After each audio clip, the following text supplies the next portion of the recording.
Bonjour à tous, donc bienvenue, c'est le dernier de la session donc, Sciences Apéro du CRD. Donc le concept toujours le même, on va avoir deux présentations. Donc à chaque fois on cherche à avoir des sujets assez différents. Je crois qu'on a réussi aussi ce coup-ci. Donc à chaque fois à peu près 30 minutes de présentation par chercheur, on laisse quelques minutes de questions. Et puis l'objectif c'est après de poursuivre la conversation, la discussion au pub, donc tous ensemble autour d'une table qui a été réservée demain. On va commencer tout de suite avec la première présentation. Donc. Je vais quand même prendre dire deux mots pour introduire les présentateurs, je pense que vous les connaissez pour la plupart. Donc ici on a deux présentateurs pour la première présentation. Donc on a William Nécassol qui est professeur adjoint depuis 2023. Ça, c'est pas français par cœur. Donc toujours au département de sciences géomatiques, donc responsable du développement de cours et de projets de recherche en photogrammétrie en LIDAR. Il fait aussi de la recherche et puis de la formation en hydrospatiale. Ça, je laisse deviner ce que c'est pour ceux qui savent pas. Donc William est également intéressé à la conception, développement de méthodologies d'acquisition et de traitement des données, donc considérant des plateformes à faible coût pour donc, différentes applications donc en modélisation côtière, arpentage, études des fonds marins, etc. Et puis la deuxième présentatrice, donc Sylvie Daniel, donc, directrice du département des sciences géométriques, surtout, directrice du programme de baccalauréat aussi, qui travaille sur la perception, la représentation 3D des environnements physiques, notamment urbains et fluviaux marins, et puis qui contribue à l'élaboration de nouvelles solutions d'apprentissage non supervisées, donc en intelligence artificielle, adaptées aux nuages de points LIDAR, acquis avec des systèmes de cartographie mobile, donc avec la création de jumeaux numériques en ville et puis différentes approches, donc stéréovision, structure for motion, moteur de jeux vidéo, modélisation 3D paramétrique. Ça n'en finit pas. Donc voilà tout pour ça. Je vous laisse présenter pour ça. Merci Eric. Alors bienvenue à cette présentation qui pour beaucoup va être pas du nouveau. Donc on va vous parler du laboratoire Repère 3D, donc laboratoire expérientiel en représentation et perception 3D des environnements. Donc ma question était qu'est-ce que Repère 3D? Mais comme j'ai la moitié du groupe ici qui fait partie du lab, je pense que si je vais dans l'audience, je risque d'avoir des réponses. Mais on va quand même passer les 20-25 prochaines minutes à essayer de vous décrire un petit peu plus c'est quoi le laboratoire, qu'est-ce qu'on y fait, quelques exemples aussi de nos réalisations. Donc, pour commencer un petit peu de contexte, donc le laboratoire, lui, a été créé avec William à l'été 2023. Comme Eric l'a dit, William a débuté en 2023, donc ça s'est fait un petit peu dans la continuité. C'est un laboratoire qu'on a voulu fonder sur 3 principes essentiels: l'enseignement et la recherche ouverte. L'apprentissage par l'expérience pratique est un élément au cœur de ce laboratoire, et l'exploitation des technologies accessibles à faible coût. Ce qui nous a amené avec ces principes-là, finalement, à avoir 3 caractéristiques un peu fédératrices que l'on souhaite pouvoir retrouver au sein de nos projets et toutes les initiatives qui sont menées au sein du laboratoire. La première, un focus sur la qualité des données, la qualité des produits, la qualité des livrables. Donc c'est quelque chose qu'on veut quand même de manière récurrente dans nos projets. L'accessibilité, accessibilité des technologies, accessibilité du laboratoire en tant que tel, accessibilité aussi des solutions et des projets que l'on va développer. Et un dernier point, expérience utilisateur, où l'utilisateur au cœur de l'expérience, c'est vraiment quelque chose aussi que l'on souhaite récurrent dans ce que l'on fait.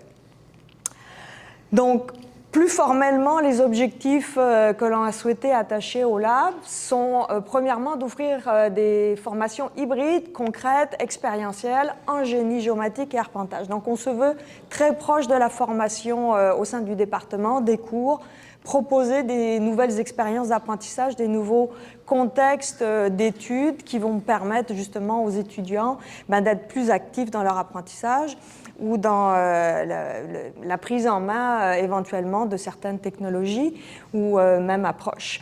Ce qui nous amène aussi justement à vouloir développer davantage de situations d'apprentissage liées à la résolution de problèmes, à l'investigation, à l'analyse, qui vont développer ces compétences-là chez les étudiants, favoriser aussi l'autonomie et aussi développer aussi beaucoup les compétences pratiques de mise en œuvre des étudiants.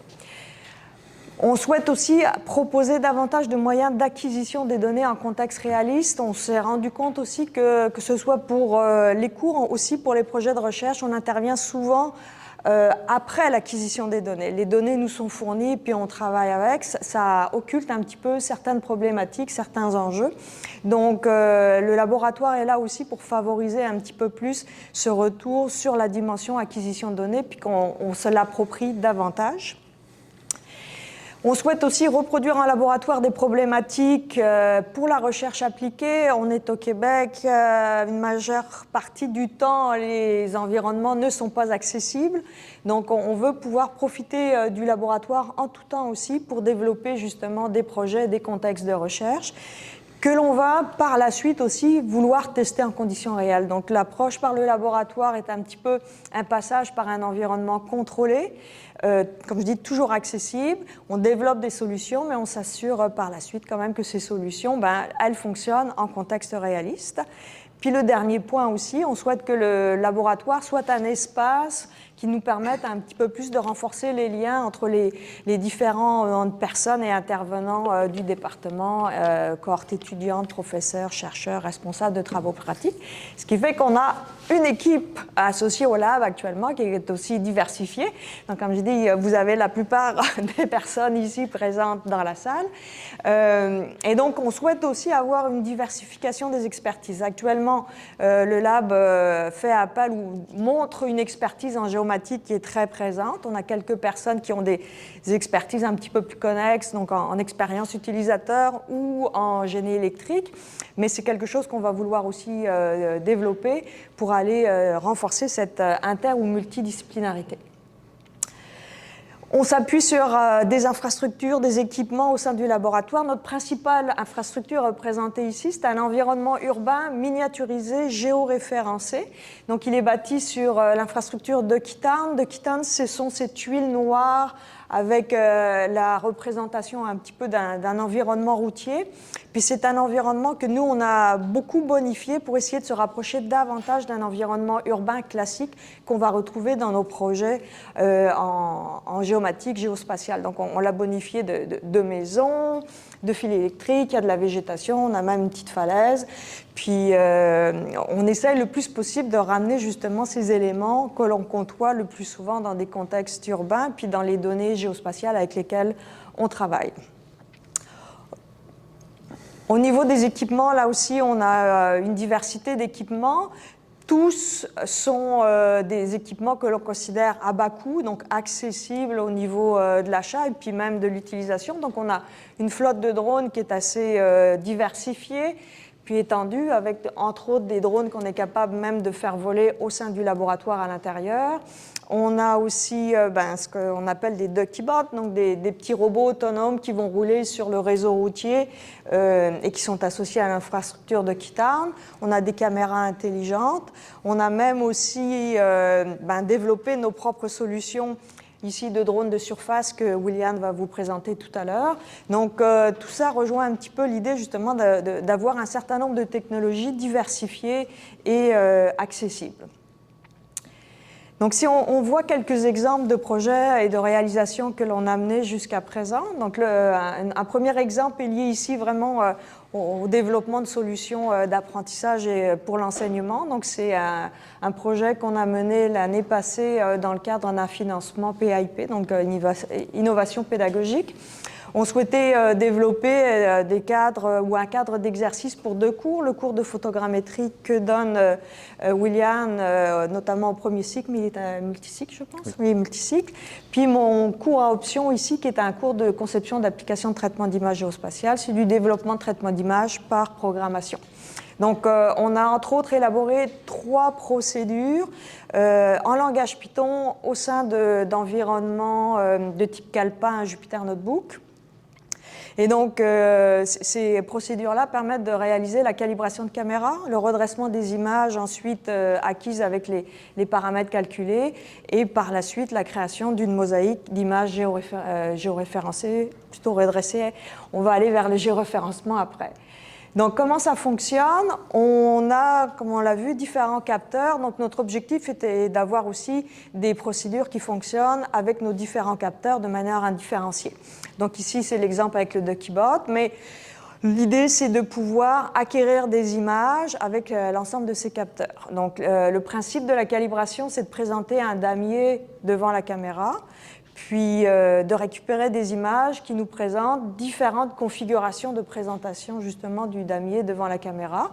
Puis sur la base de ces images-là, de la détection justement des points qui caractérisent le damier, on est capable de calculer paramètres internes, externes de la calibration, et puis d'appliquer le redressement des images, ce qui nous permet à la fin de sortir aussi un rapport d'erreur sur la qualité du redressement. Donc on revient un petit peu à notre focus sur la qualité. Donc ce qui est intéressant ici dans la dynamique, c'est que les étudiants peuvent vraiment intervenir à chacune des étapes. Donc ils peuvent aller chercher leur propre image, ensuite réaliser la procédure de calibration. Puis comme le code est disponible au sein d'un Jupyter Notebook, ils peuvent voir explicitement comment les choses se font, comment la procédure est en lien aussi avec les notions qu'ils ont vues dans le cours, récupérer un paramètre, les paramètres ici liés à la calibration, donc toujours faire du lien explicite avec les notions du cours, mais en comprenant effectivement comment les choses se passent. Pour mon cours de traitement d'image, forcément, c'est aussi des contextes très concrets et appliqués pour faire développer aux étudiants ces mêmes procédures. Donc on l'a fait une première fois, on a quelque chose qui fonctionne. Les étudiants du cours de photogrammétrie n'ont pas besoin de savoir programmer en Python, ils exécutent le calepin Jupyter. Dans mon cours, ils vont devoir reproduire ces procédures-là. Donc on voit tout le côté un petit peu du lien entre l'accès au laboratoire et puis le développement de nouvelles expériences d'apprentissage beaucoup plus actifs et pratiques. D'autres projets que l'on a réalisés dernièrement, on a travaillé avec les différentes caméras, puis capteurs. Ce qu'on souhaite faire, c'est utiliser, exploiter l'environnement miniaturisé pour justement produire des cartographies, puis faire de la reconnaissance de lieux. Donc on a 3 contextes qu'on est en train de mettre en œuvre. Un premier contexte statique au sol avec la caméra Ogden.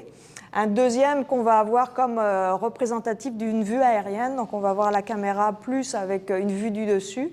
Puis on a aussi un contexte plus en dynamique avec les DuckyBots qui se déplacent au fur et à mesure sur le plateau. Donc l'idée ici, c'est vraiment de développer des solutions basées sur la photogrammétrie, traitement d'image et reconnaissance de forme pour produire ces cartographies, puis avoir de nouveau des contextes d'apprentissage là, qui nous permettent d'alimenter nos cours ou éventuellement certains aspects de notre recherche.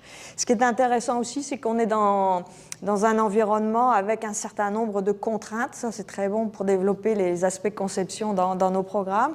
Ici, on a souvent une contrainte d'optimisation et d'efficacité. On travaille avec des systèmes qui roulent sur des ordinateurs de plus faible capacité qui sont embarqués avec la caméra, le robot. Donc, il faut réellement amener une optimisation du choix des traitements.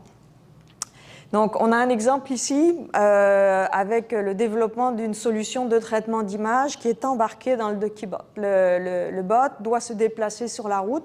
Son objectif, c'est toujours de rester à droite des pointillés jaunes et à gauche de la ligne continuée blanche. Donc son objectif dans le traitement d'image, c'est détecter le pointillé, la ligne blanche, détecter les contours, s'assurer qu'il se reste dans ce périmètre-là, puis faire ça au fur et à mesure de son déplacement. Donc en ce moment-là, ça présente un contexte, je veux dire, de développement, d'apprentissage et puis de test qui est vraiment intéressant. Donc vous allez le voir en action. Donc, au fur et à mesure que le robot se déplace, il applique ce principe-là de chercher l'image, détecter le pointillé jaune, détecter la ligne blanche, puis s'ajuster au fur et à mesure. Donc, pour le robot, c'est aussi de transmettre des ordres, extraire des connaissances basées sur l'image, qui permet de l'ajuster. Et donc, on voit qu'il n'a pas tout à fait appris encore à éviter les obstacles, mais ça illustre aussi justement que les contextes sont quand même assez nombreux pour enrichir au fur et à mesure et complexifier un petit peu l'exercice. Puis ce qui est intéressant, c'est que les étudiants peuvent vraiment développer leur code et le tester tout de suite en situation. Donc, c'est ça qu'on souhaitait avoir aussi avec le lab. D'autres projets qu'on base aussi sur notre maquette, c'est lié entre autres à l'usage des caméras Hawk-D. Donc on a entre autres entraîné un modèle d'apprentissage profond là, de type YOLO V8 pour reconnaître des éléments caractéristiques sur le plateau. Donc on s'est recréé une base d'apprentissage d'images propre au plateau parce que les caractéristiques de nos éléments sont différentes des bases de données publiques disponibles. Donc on s'est recréé une base de données, on a refait l'entraînement du réseau. Puis le modèle, une fois entraîné, on l'a copié sur la caméra. Ce qui est intéressant dans la caméra, c'est qu'elle a un processeur de traitement d'image. On lui donne un modèle entraîné, puis elle est capable de l'exécuter de manière autonome. Donc elle roule le modèle, elle nous envoie les résultats. Donc ça a été fait ici, puis vous avez le résultat qui vous est montré ici avec la détection des panneaux. On avait fait aussi la reconnaissance des canards, un certain nombre de choses sur le plateau. Donc c'est quelque chose qu'on est capable d'enrichir. On a travaillé avec YOLO, on pourrait le faire avec aussi d'autres modèles.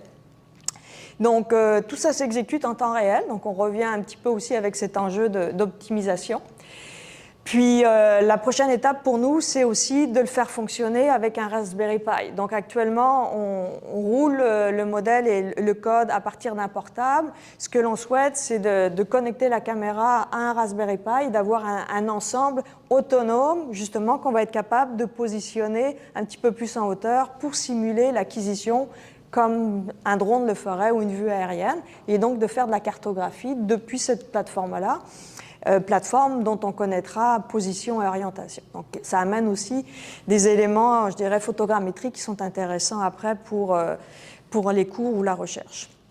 Puis à terme, on aimerait ça aussi avoir, depuis cette vue aérienne, faire un suivi en temps réel du Duckybot qui se déplace aussi sur la maquette. Et je passe la parole à William. Oui. Alors, merci. Bonjour tout le monde. Je prends les relais. Là, on parle encore dans le volet intérieur du laboratoire. Sylvie elle a présenté tout ce qui est l'acquisition plutôt terrestre ou statique au laboratoire. On s'intéressait depuis un moment à l'acquisition de données aériennes à l'intérieur. Vous avez vu dans la vidéo que ça bouge beaucoup. Il y a beaucoup de vent.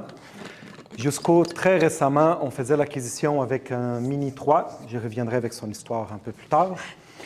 Et là, encore plus récemment, on a été financé, on a eu de petits drones, donc DJI Neo, que ça fait un peu moins de vent, ça tombe les pancartes, mais ça ne tombe pas les gros panneaux qu'on a dans le laboratoire.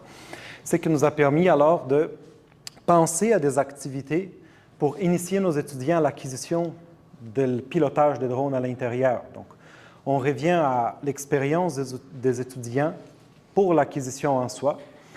Et là, on va minimiser les risques, autant d'incidents avec les drones ou d'accidents à l'extérieur, ainsi que les conditions météorologiques, et avec un drone si petit à l'intérieur qui est quand même assez robuste, on va aussi virer la contrainte liée à la réglementation du drone. Donc, on utilise un drone de 137 grammes, donc n'importe qui peut aller les piloter, les voler à l'intérieur. À l'extérieur, c'est un peu différent, il est vraiment petit, donc je ne sais pas à quel point on ferait confiance pour aller à l'extérieur avec les étudiants avec ces drones. On le verra dans le futur. Donc, pour ce qui est de l'acquisition, on planifie des activités, mais on a déjà complété quelques activités liées au traitement des données. Donc, on n'a pas parlé, mais depuis le début, on a des codes QR à côté de nos scènes. Ces codes-là, ils permettent juste d'interagir avec un plus grand dynamisme sur toutes les scènes, sur toute la donnée qui a été générée au laboratoire. Donc, au lieu de juste voir la donnée sur une diapositive ou encore sur un article scientifique, on a commencé à mettre ça sur ArcGIS Online et là, on peut interagir pour voir tout ce qu'on génère au laboratoire. Alors là, on est rendu à la partie traitement de la donnée photogrammétrique, la partie qui m'intéresse un peu plus pour les cours. Et on veut surtout essayer de comparer les solutions propriétaires et les solutions libres, solutions logicielles, pardon, propriétaires et libres. Donc, on a déjà amorcé la comparaison avec PixKD et USmaster. Au département, on a des licences PixKD plutôt réservées à la recherche. Et USmaster, c'est le logiciel qu'on utilise dans l'enseignement au baccalauréat. Donc, ça fait partie de la suite Trimble qu'on enseigne aux étudiants. Et on a commencé à faire des tests avec WebODM. Donc, c'est un logiciel gratuit, ouvert en ligne, qu'on peut télécharger, faire le traitement de données photogrammétriques. Avec une comparaison préliminaire, tout fonctionne assez bien. Donc, on est en train de réfléchir, éventuellement migrer certains laboratoires ou certaines parties des cours sur de solutions ouvertes et libres pour enseigner aussi aux étudiants qu'on a ce type de solutions disponibles. Sinon, encore à l'intérieur, tout à l'heure, on a montré les équipements du laboratoire. Vous avez vu un pharo, ce qui ne cadre pas trop dans la philosophie du laboratoire du low-cost, mais on l'a hérité. Donc, on l'a au laboratoire. Et on a eu l'idée de plutôt l'utiliser dans les contextes de comparaison entre imagerie et LIDAR. De toute façon, on n'a pas forcément un capteur LIDAR low-cost. Donc, on a quelques exercices, dont moi, on utilise dans les cours de levé LIDAR mobile pour montrer aux étudiants la différence entre les nuages de points générés par LIDAR et par imagerie. Donc, les étudiants, dans ces activités-là, c'est plutôt pour qu'ils évaluent la qualité visuelle, mais la qualité géométrique des deux données qui sont acquises, faire la comparaison, essayer de faire le géoréférencement d'une source de données par rapport à l'autre, ainsi de suite. Donc, ils vont pouvoir choisir ou mieux comprendre tous les petits détails liés à chaque type de données avant de choisir dans les réels mandats par la suite. Ce qui nous amène maintenant au volet extérieur du laboratoire. Donc, le laboratoire repère, il est juste en face, mais on a tous les volets extérieurs. Donc, on teste les choses à l'intérieur pour essayer de transposer à l'extérieur les différentes méthodes avec les équipements. Et là, depuis justement que je suis entré en fonction en 2023, le département a acquis des drones d'entrée de gamme ou de moyenne gamme en photogrammétrie. Avant, on avait un drone à haute performance qu'on utilisait pour les cours. Et donc, on a acquis nos deux premiers drones, c'était un Autel Evo 2 et notre DJI Mini 3 Pro. On a commencé à voir si c'était possible effectivement d'intégrer cette donnée dans les cours, ce qu'on a fait. On utilise alors surtout jusqu'au présent les données qui ont été acquises sur le campus avec les Evo 2. Je voulais laisser la photo de ces deux premiers drones-là comme un souvenir parce que présentement, les deux sont écrasés. Donc, je n'ai pas apporté les premiers parce qu'il y a en quelques morceaux. Mais les deuxièmes, c'est justement lui. Donc là, il est triste. Avant, il allait un peu mieux. D'ailleurs, ça va être la mascotte de notre laboratoire. Mais justement, on a essayé de faire voler à l'intérieur. Donc, c'était une très mauvaise idée. C'est pour ça que maintenant, on fait voler juste nos DJI Neo, que je n'ai pas apportés, mais ils sont tout petits et pas mal plus robustes. Et quand on parle de robustesse, les tout petits, ils ont été pilotés par une centaine d'étudiants. Je ne sais pas, les plus vieux, ils avaient peut-être 16 ans. Donc, on a cogné souvent, il y a eu plein d'incidents, les drones ils s'est écrasés plusieurs fois, puis ils continuent à fonctionner de façon très sécuritaire. Donc, on n'utilisera plus, on ne fera plus la même erreur. Donc, pourquoi qu'on a fait ça? Pourquoi qu'on utilise maintenant les drones d'entrée de gamme ou de moyenne gamme? Mais toujours dans une question de si on écrase les drones, si on avait écrasé les gros drones du laboratoire de métrologie, je pense que Christian ne serait pas ici aujourd'hui, il serait pas mal plus fâché. Donc, on peut écraser ou il peut y avoir des incidents avec les drones des moyennes gammes. On va pleurer un petit peu moins. C'est ça, on ne fait pas exprès. Mais il peut y avoir. Donc, et c'est aussi plus adapté au marché de travail. Donc, il y a de plus en plus d'arpenteurs, d'ingénieurs, de firmes d'ingénierie, même des inspecteurs de maison, quand on achète une maison, qui utilisent ces types de drones dans leur quotidien professionnel. Donc, on s'était dit, pourquoi pas l'intégrer dans nos cours. Et tout ça, ça a été, donc on a eu des fonds d'investissement étudiants et des fonds de la faculté. Depuis, on a bonifié notre flotte de drones en 2024 avec d'autres fonds. Et même tout récemment, on a eu d'autres fonds d'investissement étudiants pour les tout petits drones. Et pour les activités, on a eu des premiers PAIP, justement, en 2023, quand on a initié le laboratoire pour l'acquisition des données et les traitements, pour voir si c'était faisable, en fait. Si on pouvait acquérir de la donnée et l'intégrer dans le cours, ce qui a été positif. Donc, ça nous a permis de moderniser et envisager ce qu'on fait maintenant, une mise à jour en continu du matériel de plusieurs cours du baccalauréat et d'intercycle. Donc, ce n'est pas uniquement les cours de photogrammétrie ou de conception d'applications de traitement d'image, mais aussi les nouveaux cours en levé LIDAR mobile, On explore beaucoup les nuages de points, donc c'est pour ça qu'on utilise des drones imageurs. Ensuite, les cours d'expérience pratique en géomatique. Les drones ont été beaucoup utilisés, beaucoup sollicités dans ces cours dans les 2 derniers étés. Et pour les nouveaux cours, enlever lidar mobile multisource, qui va être offert à partir de cet automne. Donc, pour les activités pédagogiques, ce n'est pas de sortir sur le terrain et faire l'acquisition de la donnée, c'est plutôt analyser la donnée qui a été acquise, faire le traitement, évaluer la qualité de la donnée, comment choisir les meilleurs produits photogrammétriques, donc des orthoimages, des nuages de points, des modèles numériques de terrain, des produits dérivés, selon l'utilisation qu'on va faire. Donc, on compte maintenant avec 3 mosaïques complètes du campus avec 3 drones différents. C'est un projet de recherche qu'on va discuter un peu plus tard. Et ces données-là, elles vont être bientôt sur le dépôt fédéré des données de recherche. Donc, tout le monde va pouvoir l'utiliser, autant pour l'enseignement que la recherche, pas uniquement à l'université, mais au Canada. Donc, dans cette perspective, il y a eu, à la fois pour le développement des activités pédagogiques, mais pour la recherche. L'année passée, on a eu l'été un stage effectué par une bourse de recherche de premier cycle financée par le CASNG. Et les produits finaux, tous les stages détaillés dans un article de la revue Géomatique qui a été publié à l'automne de l'année passée, c'est les campus vus par drone.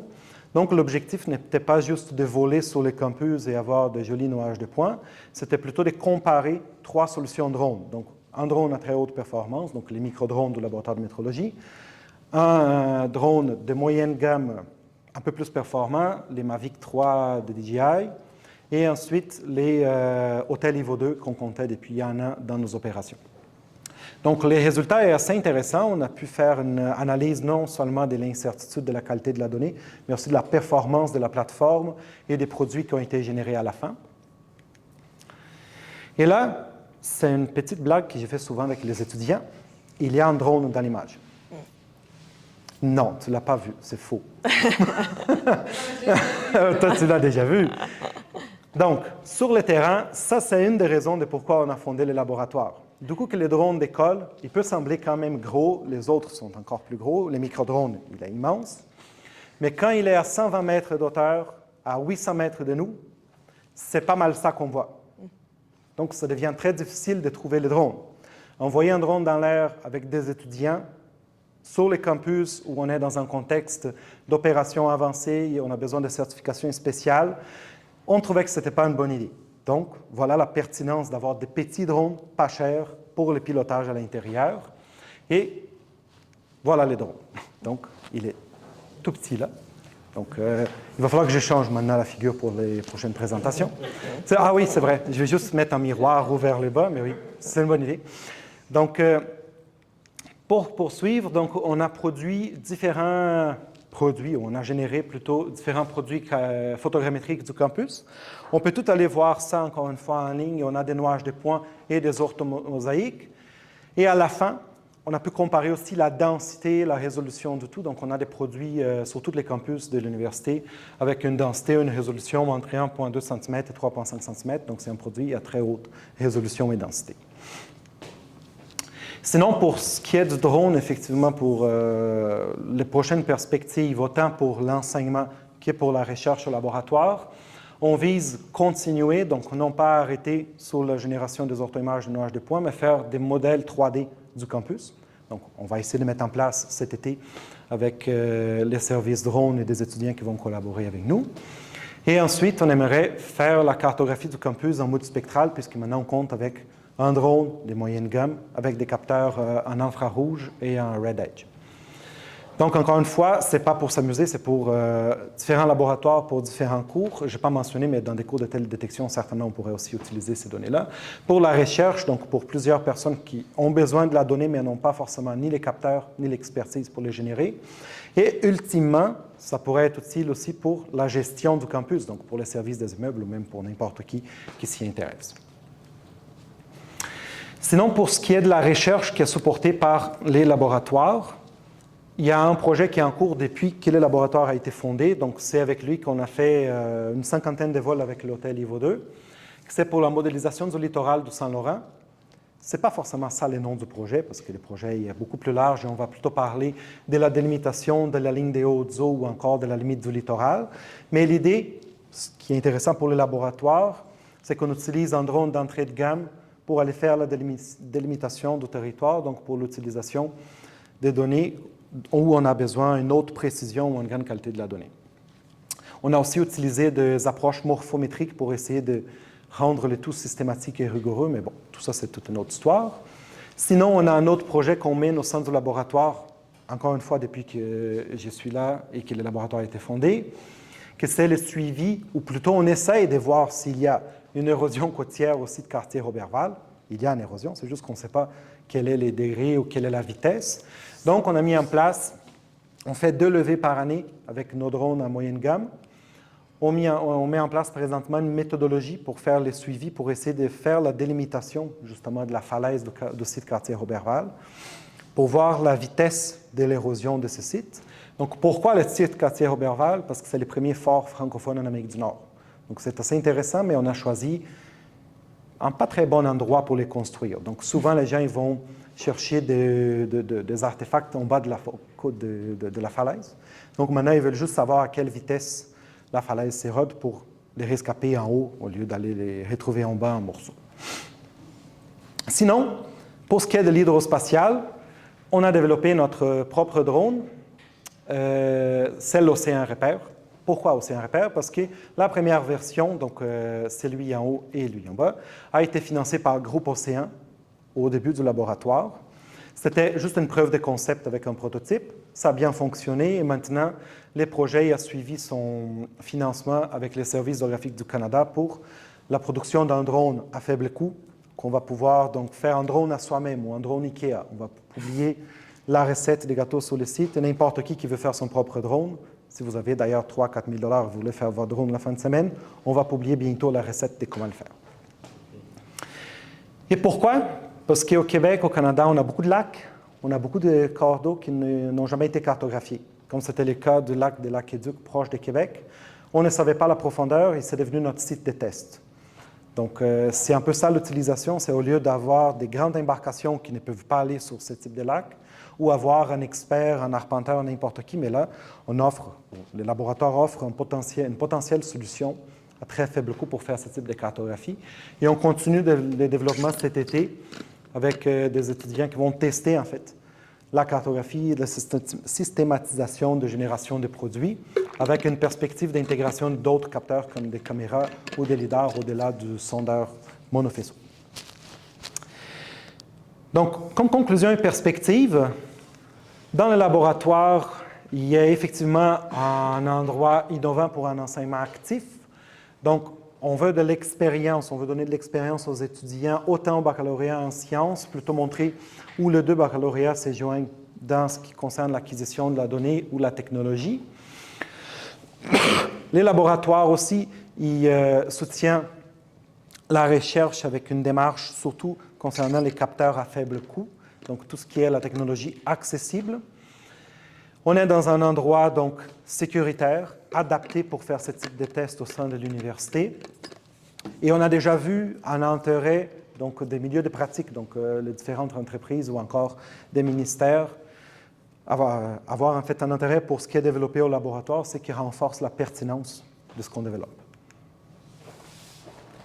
Merci. Donc les perspectives, donc on va vous faire démarrer ça. Les perspectives, pour nous, c'est continuer à développer de nouveaux exercices et des projets pratiques. On va aussi amener un peu plus la dimension foncière aussi dans les exercices qu'on veut développer.